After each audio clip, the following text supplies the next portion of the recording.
Hello, this is Ben from nerdbloom.com, and you're watching episode 4 Extended Dungeon Master. So today we're going to take a closer look at Dungeon Master and see what it's all about. Right now I'm in the dungeon of Dungeon Master. Um, what was pretty cool about this game when it came out was that it was basically the first 3D experience anyone had had on the computer, like fully 3D. As you can see, I'm walking through the corridors here, and it's fairly realistic. The frame rate obviously isn't like 30 frames a second or anything like that, but it does give you a sense that you are inside a 3D world, a fully living world here.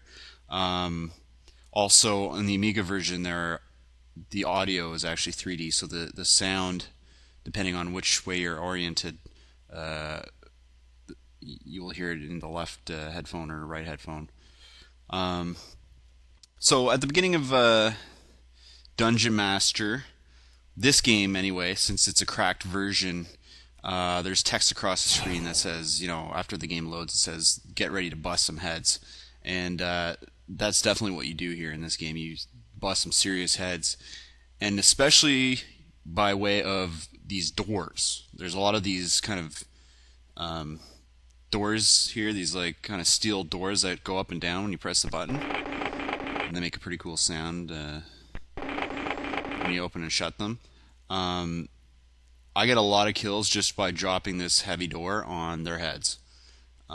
It's actually quite useful and saves you a lot of hit points because you can end the battle a lot quicker that way. So I'm just going to show you what the battle's all about, I guess. These are screamers. They're a certain type of creature, and I seem to have gotten myself surrounded here. That's not really good. Help! Um, the screechers use uh, intense sound waves to do damage to you, as you can tell.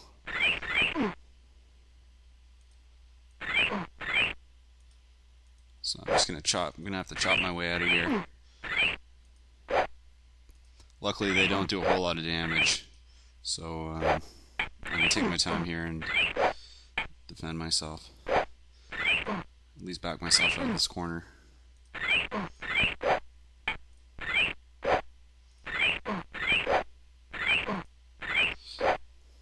So as you can see, I'm being attacked on both sides, my front and to my left, and taking damage. Depending on how I have my team set up, um, certain characters will take damage in this situation, and certain ones won't. Wow, these seem to be very tough screamers. Maybe I should throw a fireball out there.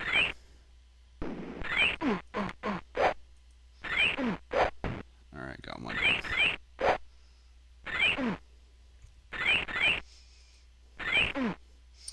Alright, well, I'm going to make sure I don't get surrounded again.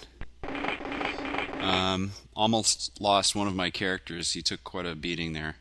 He was on the left top corner. Like if you're facing down, these are the characters. I can actually move them as well. So what I should have done after he was taking all that damage, I could have switched him up with Zed here, and he would have had the hot spot. As I mentioned in the earlier version of this video, the lighting is dynamic, so over time, if you're not carrying torches, the light level will dip, and you'll have to either cast spells or find torches to keep it bright, and it's always best to keep it as bright as you can. So there's wizards, there's druids, warriors, and ninjas. Leaf is my chief druid, or priest, I guess you could say. Yeah, he's an apprentice priest. So I use him to throw together some heal potions that I give to my warriors out front here. These two will take the brunt of the damage most of the time, unless you're surrounded. You engage the enemy head on. Um, so I'm going to put Daru back there in his front spot. Same with Leaf, and put his sword back. Okay, well, I can't seem to coax these guys out. My original intention was to do that, coax them out here into the corridor and then drop the door on their heads. So we'll see if I can get them out of here. Maybe firing a few rocks at them. So I have a couple range weapons here. My fellows in the back, Channy has the bow, and Zed has the sling and rocks. And if I were to give them a sword, since they're in the back row, well, he can swing it now, but if I get up close, it says it can't reach. So that's one thing to keep in mind. If they're in the back row in combat, you're better to give them a ranged weapon. Alright. So this is the door in action.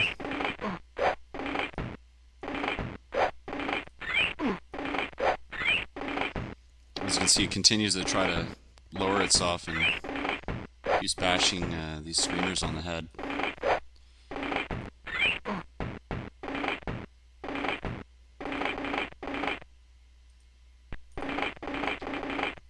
You can also throw objects, so if you have some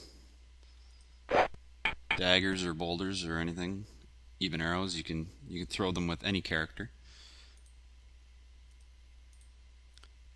And depending on who you have selected, that is the hand you see in the screen. So if I felt that Channy was the better ninja, better at throwing objects and doing more damage, I would select her, then pick up something and throw it. These particular baddies leave behind little bits of themselves after you kill them, which comes in handy because, as you can see, you have to maintain your food and water supplies throughout this entire adventure.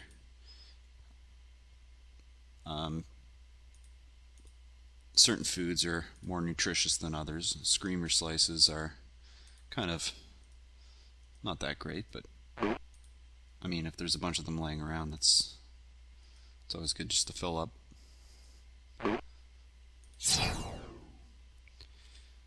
So as you can imagine, with this graphic style, since it is essentially tiles, well,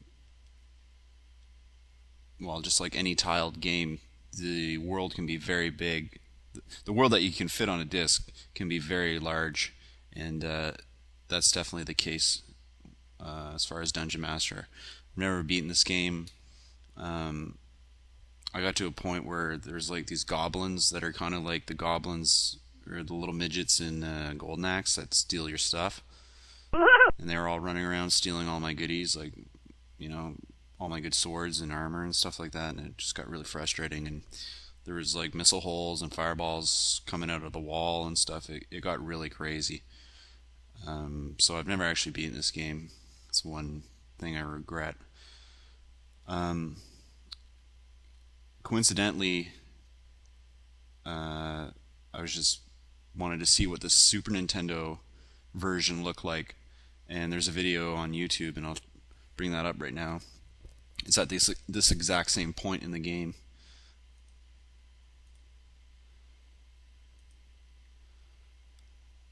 So as you can see, it runs a lot slower, and the graphics aren't quite as sharp on the SNES. And they have these silly, like, you know, gray spots where there's text. And it's gray like that because depending on what language version, I don't know. I don't know why they did that.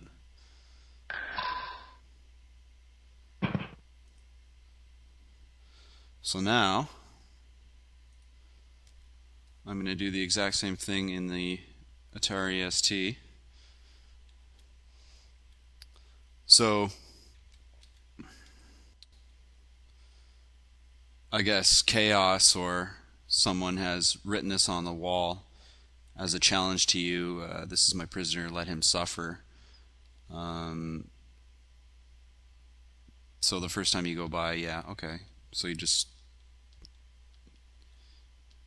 say forget that. No, no sense wasting a fireball on him or an arrow or something like that. And then you get to this door, and it comes down with a chop, with an axe or a sword, a two-handed weapon of some sort. And then you get to here, and there's nowhere else to go. There's just a staircase down to a lower level, and that's it. So you got to go back, kill the mummy, and pretty sure a slew of worms come out. Wormies. Yeah, so there's worms. And these worms are nasty. They do a lot of damage. And they're poisonous. Okay, so this is another section of the game. I think I'm 4 or 5 levels down. It's the treasure stores. So when you walk in here, there's a bunch of doors that you can open. I think this is a save state that I just loaded. I think I had to kill something in here. Fairly awful beast of some sort. But I'll take this time here to show you the spell system. Basically all it is it's all symbols. There's 6 symbols, and there's 4 levels of symbols, so 6 to the power of 4. I'm not too sure the number, but it's quite a fairly big number. It's a fairly big number. So in order to cast a spell, you have to land on a certain combination that's correct, and then execute it. And the only way you can figure that out is either by trial and error, which would take forever, or through scrolls that you randomly pick up in the levels. I don't have any on me right now, but they will tell you what combination to cast, if you want fireball, or if you want a heal spell, or a poison cloud, or any spell. So one of the most bread and butter spells is the fireball. So this first symbol that I clicked was the power level. So you have a level from 1 to 6. The second one is the fire symbol, and the third symbol that I pick is the wing symbol here. So it's the flight of fire, I guess you can imagine. And when you execute it, it usually sends a fireball. But Zed is not a wizard, so he wasn't able to do that. So let's try Chani here. Same thing. And there's my fireball, and it's pretty devastating once you start throwing some serious power behind it, like a 3 or a 4 power. However, the more powerful the spell, obviously your mana is gonna take a hit.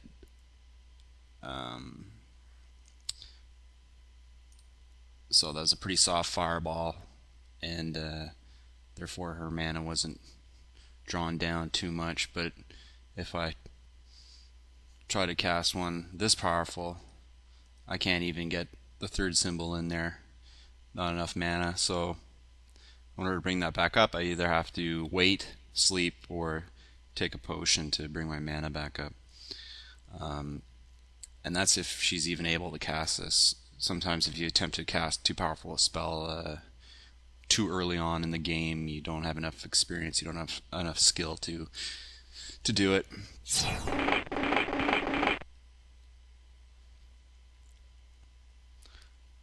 So here's a typical puzzle. There's a lot of bashing heads in this game, and there's also puzzle solving. So here in front of me were 3 pits, and as I stepped on this tile, 2 of them disappeared.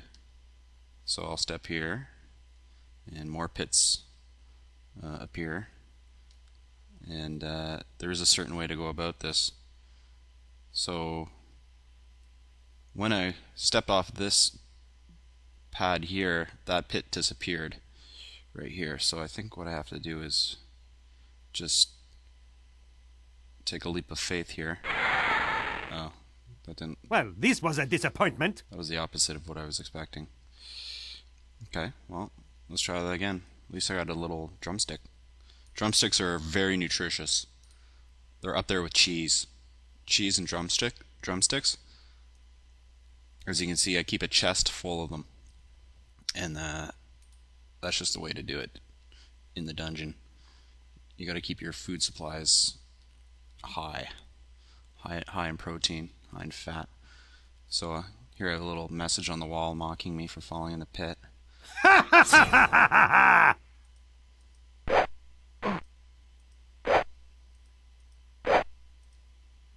So that's about it. I can't really say much more. I can't believe I'm dying. Dungeon Master is the greatest game ever. So this has been a look at Dungeon Master for the Atari ST. If you have an Atari ST emulator, I suggest you go ahead and try the best-selling game ever for the Atari ST. It's a lot of fun. So that's it. I'm sorry I couldn't, beat the game here, but I mean it's a massive game. It would take me hours upon hours to do it, and YouTube only allows videos of such length onto their platform. So I'm just gonna have to end it here, and yeah. So stay tuned to for the next episode in Retro 5. I'm leaping ahead to the 90s, so be sure to check it out. Have a nice day and take care.